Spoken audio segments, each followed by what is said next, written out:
पाकिस्तान ने ईरान पर जवाबी हमला कर दिया है। ये खबर इस वक्त छाई हुई है।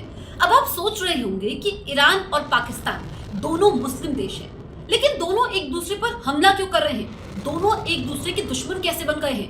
पाकिस्तान और ईरान दोनों ही मुस्लिम एकता की दुहाई देते हैं, इस्लामिक एकता का दुनिया को पाठ पढ़ाते हैं, और उसके बावजूद दोनों एक दूसरे से लड़ रहे हैं। ये सवाल सबके जहन में है। ये मैं आपको बताऊंगी कि कारण क्या है कि दो मुस्लिम देश आपस में एक दूसरे से टकरा रहे हैं और पूरी दुनिया इस वक्त इसका तमाशा देख रही है।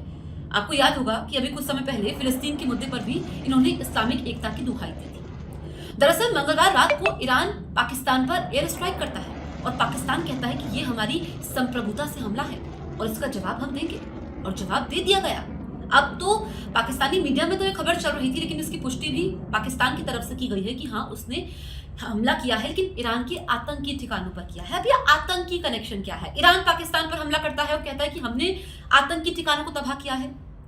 जैश अल असद नाम के आतंकी संगठन पर हमने हमला किया है, जिसमें पाकिस्तान कहता है कि 2 बच्चे भी मारे गए हैं। और अब पाकिस्तान कह रहा है कि उसने ईरान के आतंकी ठिकानों पर हमला किया है, जो आतंकी बेस थे, जिसमें Baloch liberation force, Baloch liberation army का नाम सामने आ रहा है। अब थोड़ा बैकग्राउंड मैं आपको बताती हूँ।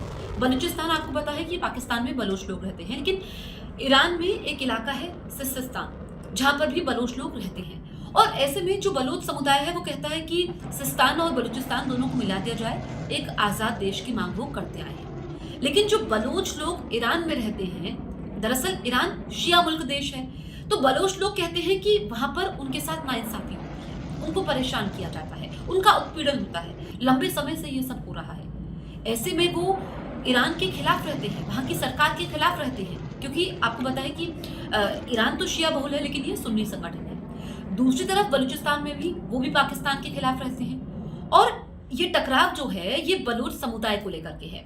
अब जो ईरान में पिछले महीने आतंकी हमला हुआ था, जिसमें पुलिस स्टेशन में हमला हुआ था और पुलिस वाले मारे गए थे, ईरान ने पाकिस्तान को अल्टीमेटम दिया था।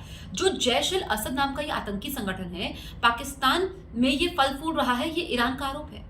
ईरान कह रहा है कि पाकिस्तान में ही इसने बेस बनाया हुआ है और पाकिस्तान से ये ईरान पर हमले कर रहा है। पाकिस्तान अपना जो बॉर्डर का हिस्सा ईरान के साथ भी शेयर करता है, तो ऐसे में वहां पर उनके नागरिक मारे जा रहे हैं, उनके पुलिस वालों को नुकसान हो रहा है। ये ईरान हमेशा से कहता आया है। अब पाकिस्तान ये कहता है कि जो वहां पर बलूच लिबरेशन आर्मी फ्रंट उनकी सरकार के खिलाफ विद्रोह करती है, पाकिस्तान के खिलाफ विद्रोह करती है, वो उस आतंकी संगठन को शह ईरान देता है। बस टकराव इसी बात को लेकर के है, बलूच लोगों के आजादी को लेकर के, उनकी मांग को लेकर के। और ऐसे में अब ये दोनों देश एक दूसरे पर टकरा रहे हैं, एक दूसरे पर हमले कर रहे हैं। टेंशन अब ज्यादा बढ़ चुकी है।